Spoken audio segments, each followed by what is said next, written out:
Hello दोस्तों, स्वागत है आपका अपने channel DC math classes channel. तो दोस्तों हम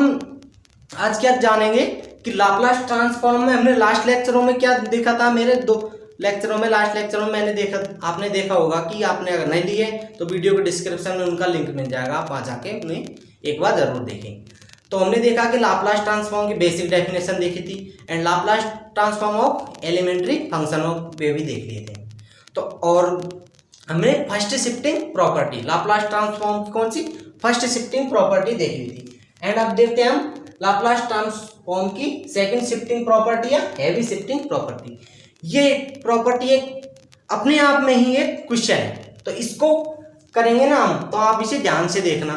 क्योंकि इससे क्वेश्चन आते हैं इसी से ज्यादातर। तो चलो करते हैं। सबसे पहले हमें क्या करना है, जो हम क्या ज्ञात कर रहे हैं सेकंड शिफ्टिंग प्रॉपर्टी। तो इसके लिए कंडीशन क्या है, यदि इफ किसी function Laplace transform of f t, वो क्या होता है मेरे पास f bar s and other function है कोई दूसरा जी टी, और वो किस तरह से डिनोटेड है, इस तरह से डिफाइन है वो F T minus A and zero. ये कब है, जब t की वैल्यू ग्रेटर देन a से अधिक हो एंड t की लेस देन a हो। मतलब कि जब t का मान a से बड़ा हो तो फंक्शन किस तरह से F T minus A and t का मान जब a से छोटा हो तो फंक्शन क्या है, जीरो है मेरे पास, और वो कौन सा फंक्शन है g t. Then Laplace transform of g t, तब Laplace transform of g t क्या होगा मेरे पास e की power minus s a and f bar s, ये होगा। मतलब कि ये सेकंड शिफ्टिंग प्रॉपर्टी है मेरे पास, ये वाली, ये कि एक फंक्शन दे दिया जाएगा, जैसे इस तरह का फंक्शन दे दिया जाएगा आपको क्वेश्चन में भी। मैं बोल रहा हूं फिर से कि ये एक अपने आप में क्वेश्चन है, आप मैं क्वेश्चन कराऊंगा तब जाके पता चलेगा हाँ अपने आप में एक क्वेश्चन है। तो चलो देखते हैं, अब इसका प्रूफ देखते हैं। प्रूफ देखते हैं, इसका प्रूफ किस तरह से करेंगे हम। तो प्रूफ में सबसे पहले क्या करेंगे, मेरे पास जो डेफिनेशन है लाप्लास ट्रांसफॉर्म की उससे ही हम स्टार्ट करते हैं, उससे ही। तो by definition of Laplace transform तो बेसिक डेफिनेशन है वो क्या है मेरे पास लाप्लास ट्रांसफॉर्म की, लाप्लास ट्रांसफॉर्म ऑफ कौन सा फंक्शन है, फंक्शन एफ टी और एफ बार एस, वो क्या होता है मेरे पास zero to infinity and e की power minus s T and F t and d T, ये होता है बेसिक डेफिनेशन। अब मुझे क्या ज्ञात करना है, फंक्शन जी टी ज्ञात करना है इस टाइम, तो मैं जी टी रख दूंगा यहाँ, देखो इसमें फंक्शन जी टी, और इधर क्या हो जाएगा, अब देखो लिमिट भी क्या होगी, जीरो टू इंफिनिटी होगी एंड ई की power minus s T and यहाँ क्या आ जाएगा एफ टी की जगह एफ टी की जगह क्या आ जाएगा जी टी आ गया, जी टी आ गया। अब देखना है आपको यहाँ थोड़ा, देखो यहाँ क्या है, लिमिट जीरो टू इंफिनिटी है। अब मुझे क्या किस पर चाहिए, ये ए कांस्टेंट पर चाहिए, तो ये जीरो टू इंफिनिटी के मध्य तो होगा ए होगा जो, तो मैं इसको डिवाइड किस तरह से करूंगा, लिमिट को बाद में आगे जीरो टू इंफिनिटी,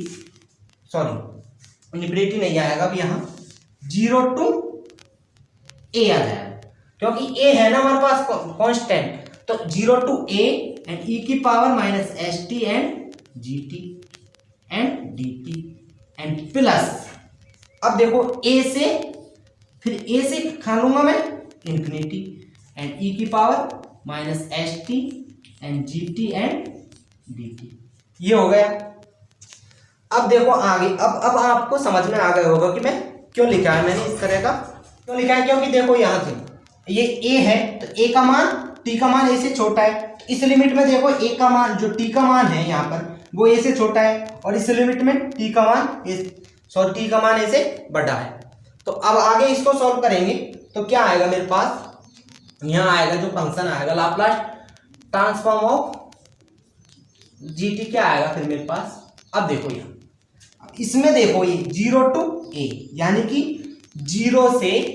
जो ए तक है मेरी लिमिट, तो इसके मध्य मतलब कि ये ए से छोटा ही होगा मान, न कि बड़ा होगा, तो इसलिए इस टाइम जीटी का मान क्या है 0, तो ये पूरा क्या हो जाएगा 0। अगर मैं यहाँ जीटी का मान 0 रखूंगा तो ये पूरा क्या हो जाएगा 0 हो जाएगा, तो मैंने 0 लिख दिया प्लस। अब फिर यहाँ देखो ए से इन्फिनिटी, यानी कि लिमिट कहाँ से कहाँ तक है ए टू इन्फिनिटी, तो ए से ग्रेटर देन ही तो है इसमें, या फिर इन्फिनिटी से छोटा है, और इसमें 0 से ग्रेटर देन है और ए से छोटा है। ये समझ में आया। तो इसमें क्या होगा लिमिट ए से इन्फिनिटी है, मतलब कि ए से बड़ा मान आएगा इसमें और इन्फिनिटी से छोटा मान आएगा। ए से बड़ा मान और इन्फिनिटी से छोटा मान जो भी इसके मध्य होगा फंक्शन में। तो हमसे देख हमारे यहाँ देखो फंक्शन में क्या है, ए से बड़ा मान क्या है टी का एफ टी माइनस ए, मतलब जी टी का मान क्या रखना है मुझे यहाँ पर, लिमिट तो क्या रहेगी ए टू इन्फिनिटी एंड ई की power minus H T, and G T की जगह क्या रखना है F T minus A and D. ये यहां तक कर लिया हमने। अब यहां तक करने के बाद अब आपको क्या करना है, एक थोड़ा छोटा सा क्या करना है सब्स्टिट्यूट करना है। सब्स्टिट्यूट क्या करना है, ये जो है ना ये वाला टी माइनस ए, इसको किसके इक्वल टू मान लेना एक्स के इक्वल टू, और इसका डिफरेंशिएट कर लेना है मुझे एक्स के रेस्पेक्ट में। तो D T over D x हो गया ये, एंड ये 0 हो गया एंड ये 1 हो गया। तो फाइनली मेरे पास क्या आ जाएगा d t equal to d x आ गया। अब देखते हैं लिमिट चेंज होती है नहीं, व्हेन टी इक्वल टू क्या रखा मैंने ए, जब टी इक्वल टू यहाँ ए रखूंगा तो ए माइनस ए वो 0 हो गया, तो यानी कि एक्स इक्वल टू क्या आ जाएगा मेरे पास 0 आ गया, एंड टी इक्वल टू क्या रखा इन्फिनिटी, तो यहाँ देखो इन्फिनिटी में से माइनस ए घटाओ, इन्फिनिटी में से इन्फिनिटी तो अनंत है उसमें से कितना ही घटा दो वो तो उतना ही रहेगा, तो एक्स इक्वल टू क्या आएगा एक्स इक्वल टू भी इन्फिनिटी आ गया। लिमिट हमारे पास क्या हो गई अब 0 टू इन्फिनिटी, तो आगे ये क्या होगा 0 टू इन्फिनिटी हो गया, एंड ई की पावर माइनस एस। अब देखो टी, तो टी का मान मैं यहां से निकालूं किसके पदों में एक्स के पदों में निकाला, क्योंकि मैं पूरा फंक्शन को एक्स के रूप में बना रहा हूं इसलिए। तो टी का मान क्या हो जाएगा टी इक्वल टू क्या हो जाएगा एक्स प्लस ए, इस ए को इधर भेज दूंगा मैं तो एक्स प्लस ए हो जाएगा, तो टी का मान x plus A, and function के अंदर एफ टी की जगह टी माइनस ए की जगह क्या है एक्स, और डी टी इक्वल टू क्या है डी एक्स है, ये रहा d t equal to d x, ये रहा। अब इसको आगे सॉल्व करता हूं मैं, 0 to infinity limit and e की पावर माइनस एक्स को अंदर मल्टीप्लाई कर रहा हूं मैं अंदर, तो minus s x and minus का s a and f x and d x, ये हो गया। अब आगे थोड़ा मैं इसको इस तरह से लिख सकता हूं, आप देखना ई की पावर लिमिट क्या है 0 टू इन्फिनिटी एंड ई की power minus s x and into e की power minus s a and f x and d x, इस तरह से लिख सकता हूं इसको, क्योंकि आधार समान है तो घाटे ऐड होंगी तो भी यही आएगा मेरे पास। तो देखो आगे, अब ये जो है ना तो ये क्या है एज ए कांस्टेंट, क्योंकि x इसमें हमारे पास जो वेरिएबल है x चर राशि वो इसमें, और इस ये क्या है एज ए कांस्टेंट, तो ये क्या आ जाएगा बाहर आ जाएगा, e की पावर माइनस का s a and limit 0 to infinity and e की power minus s x and f x and d x. अब देखो मुझे सिद्ध करने में क्या लाना है, ये लेके आना है, जो मेरे पास ये वाली वैल्यू तो आ चुकी है, अब मुझे इसका करना है सॉल्यूशन, तो ये भी आ गया। अब आपने ये तो पढ़ा ही होगा, 12th क्लास में ही पढ़ लिया होगा, डेफिनेट इंटीग्रल होता है ना निश्चित समाकलन, हम तो उसमें क्या वेरिएबल हम चेंज कर सकते हैं, जैसे इसमें x है x की जगह t रख सकते हैं, जो भी हमारे पास चर राशि होगी उसे हम पुट कर सकते हैं यहाँ पर, और उस कोई इफेक्ट नहीं पड़ेगा, जो डिपेंडेंट वेरिएबल का इंडिपेंडेंट वेरिएबल पर इफेक्ट नहीं पड़ता है। तो मैं इसलिए क्या लिखूंगा यहाँ e की power minus s a and 0 to infinity and e की पावर माइनस एस टी और f t and d t, मतलब कि x की जगह पूरा t रख दिया। अब मैंने फिर से बता रहा हूँ, डेफिनेट इंटीग्रल में वेरिएबल चेंज हो सकते हैं, मतलब निश्चित समाकलन की जो फर्स्ट गुणधर्म है ना हमारा 12th क्लास में, वो मैंने यहाँ अप्लाई किया है। ओके, तो अब देखते हैं इसको आगे क्या होगा। अब देखो ये जो है ना ये वाला ये क्या आया मेरे पास, ये एफ बार एस है या नहीं है, देखो एफ बार एस है, तो मैं क्या लिख सकता हूँ ई की power minus s a and f bar S, और ये क्या हो गया मेरे पास, इसका प्रूफ हो गया ना प्रूफ, यही चाहिए मुझे, तो ये प्रूफ हो गया। तो आई होप फ्रेंड्स अभी तक वीडियो आपको अच्छी लगी हो तो लाइक जरूर करें वीडियो। तो अब इसके ऊपर क्या है, क्वेश्चन देख लेते हैं, इसके डिपेंड ये क्वेश्चन देख लेते हैं, जिससे आपको आसानी से ये क्लियर हो जाएगी कि सेकंड शिफ्टिंग प्रॉपर्टी को हमें किस तरह से अप्लाई करना है क्वेश्चन के ऊपर। तो चलो चलते हैं फ्रेंड्स क्वेश्चन की ओर। तो क्वेश्चन क्या है मेरे पास, एक क्वेश्चन है छोटा सा, उसे कर लेते हैं, छोटा सा नहीं वैसे काफी बड़ा है लेकिन हम कर लेते हैं। क्वेश्चन क्या कह रहा है, find the Laplace transform of function कोई है जीटी, इसका मुझे क्या करना है, लाप्लास ट्रांसफॉर्म फाइंड आउट करना है। बेहद जहां पर जीटी किस तरह से डिफाइंड है, जीटी किस तरह से डिफाइंड है कि टी का मान जब ग्रेटर देन 2 होगा तब जीटी क्या होगा मेरे पास, थोड़ा मैं इधर लिखता हूं, जब टी का मान 2 से बड़ा होगा तो जीटी क्या होगा, कॉस टी माइनस 2 होगा, एंड जब टी का मान लेस देन 2 होगा जब जीटी क्या होगा मेरे पास 0 होगा। ये मेरे पास इस तरह से फंक्शन दे रखा है और मुझे फाइंड क्या करना है, Laplace transform of GT find out करना है। तो अब देखो सॉल्यूशन में मैं फिर से बोल रहा हूँ, ये प्रॉपर्टी है ना, तो ये अपने आप में क्वेश्चन है, तो जिस तरह से हमने प्रॉपर्टी को सॉल्व किया था उसी तरह से हम इसको भी सॉल्व करेंगे। फिर मैं डायरेक्टली बताऊंगा डायरेक्टली किस तरह से इसको सॉल्व करते हैं, लेकिन आपको डायरेक्ट नहीं करना, आपको मेथड से करना है, मेथड के ही आपको नंबर मिलेंगे। तो देखो सॉल्यूशन में देखो इसमें किस तरह से सॉल्व करेंगे इसको, वाई डेफिनेशन ऑफ, वही basic definition, by definition of Laplace transform, Laplace transform की डेफिनेशन क्या है मेरे पास, वो देखो बेसिक डेफिनेशन क्या होती है, लाप्लास ट्रांसफॉर्म ऑफ कोई फंक्शन क्या होता है मेरे पास, एफ टी, यहाँ क्या होता है एफ टी, एंड इधर क्या होता है एफ बार एस ये, एंड अब जो फॉर्मूला होता है वो क्या होता है, limit 0 to infinity and e की power minus s T and F t and d T, ये होता है। अब उसमें मुझे क्या चाहिए, यहाँ पर जीटी चाहिए, फंक्शन जीटी का मान चाहिए, तो मैं क्या रखूंगा, जीटी रख दूंगा यहाँ, जीटी, एंड अब इधर देखो, अब इधर भी क्या होगा, यहाँ भी जीटी रखूंगा मैं, तो limit 0 to infinity and e की पावर माइनस का S T and GT and D. But यहाँ देखो टी का मान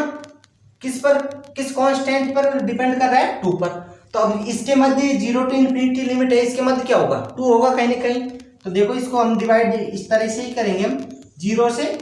2 एंड ई की power minus s T and G T and d T and plus फिर 2 से इन्फिनिटी एंड ई की power minus s T and G T और D T. ये इस तरह से इसको डिवाइड कर दिया। अब क्यों डिवाइड कर दिया ये तो आपको पता ही चल गया होगा क्यों किया है, क्योंकि अब देखो 0 से 2 लिमिट, 0 से 2 लिमिट और 2 से इन्फिनिटी, 2 से इन्फिनिटी। अब यहाँ देखो इसके मध्य जो भी मान आएगा वो 2 से तो छोटा आएगा और 0 से बड़ा आएगा, और इसके मध्य जो मान आएगा वो क्या आएगा 2 से तो बड़ा आएगा और इन्फिनिटी से छोटा आएगा। तो मेरे पास ये जो है 0 से 2 यानी कि 2 से जो t का मान 2 से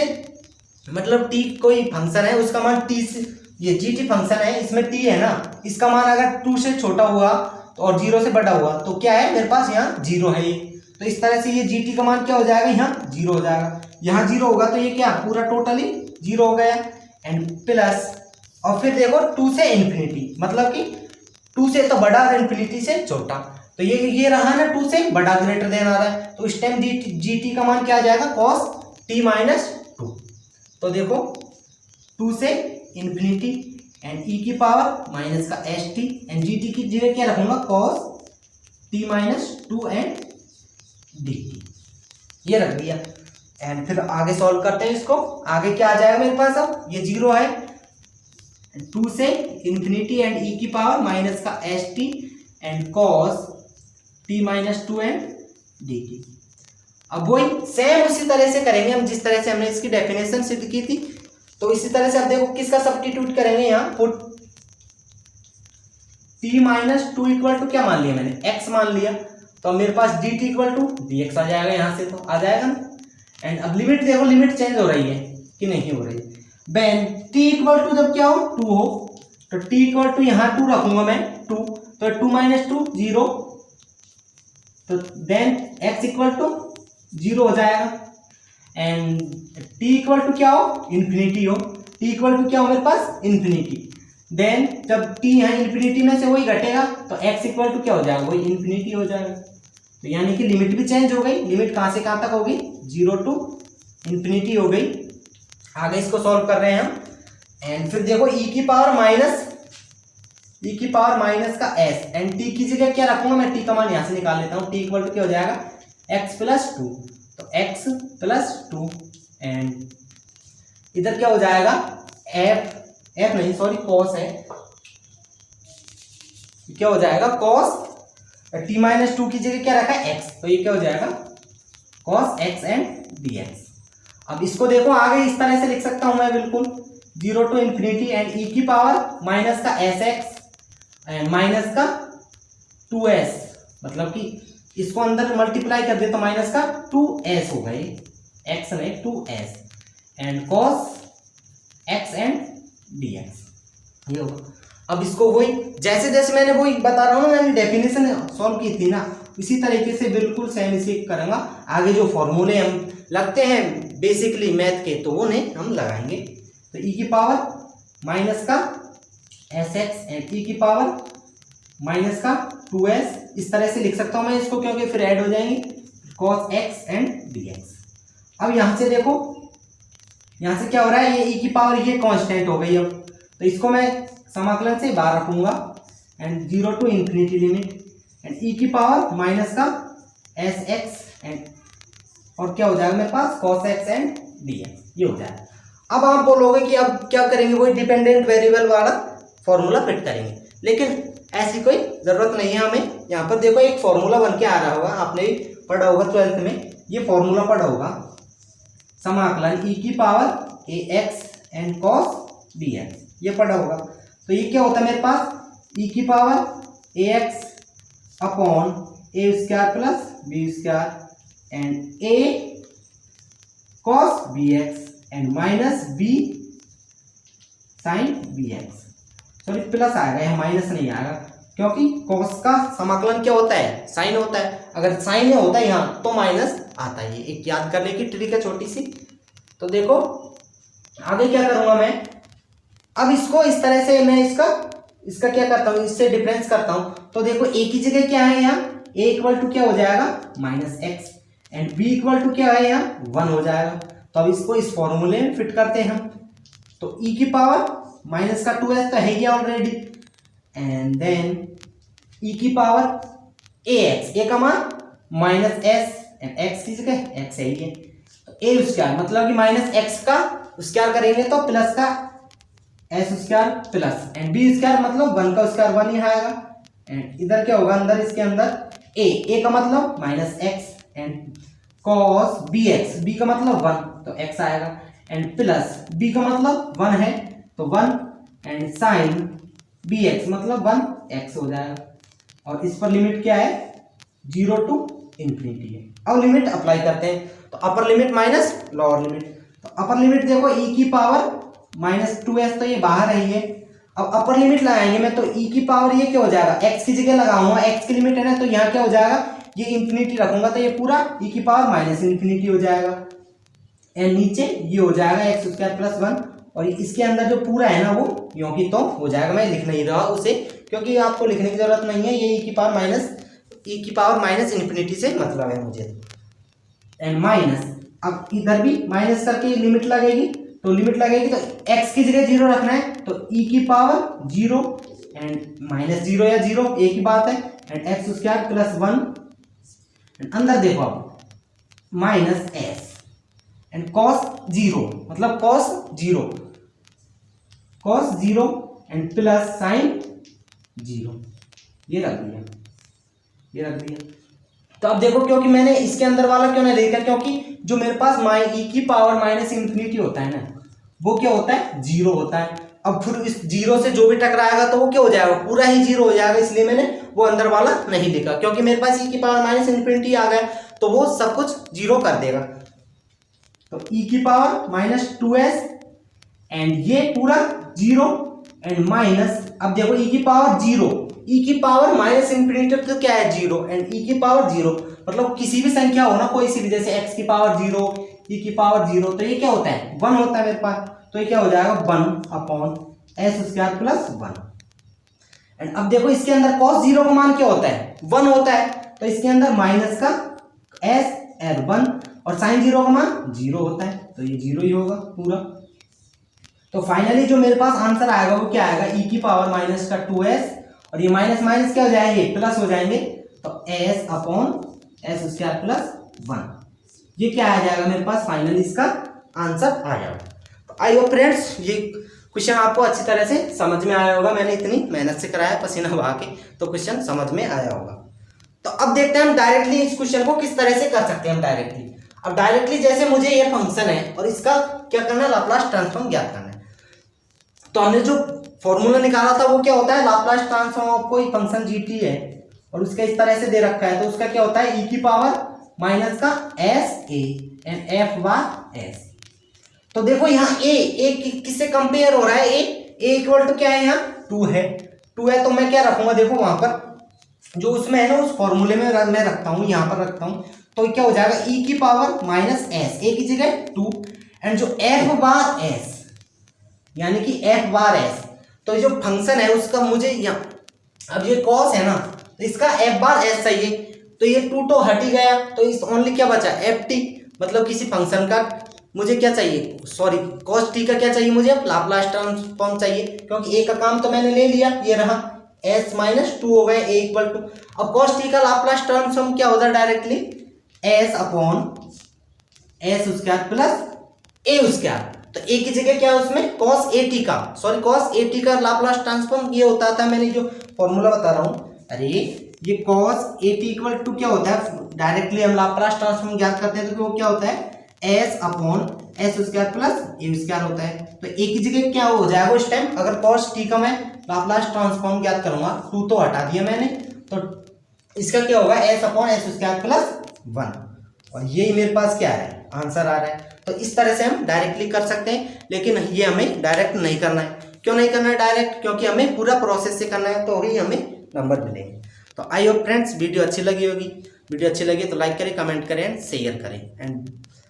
अभी तक हमारे चैनल को सब्सक्राइब नहीं है तो सब्सक्राइब कर लें। जय हिंद, जय भारत।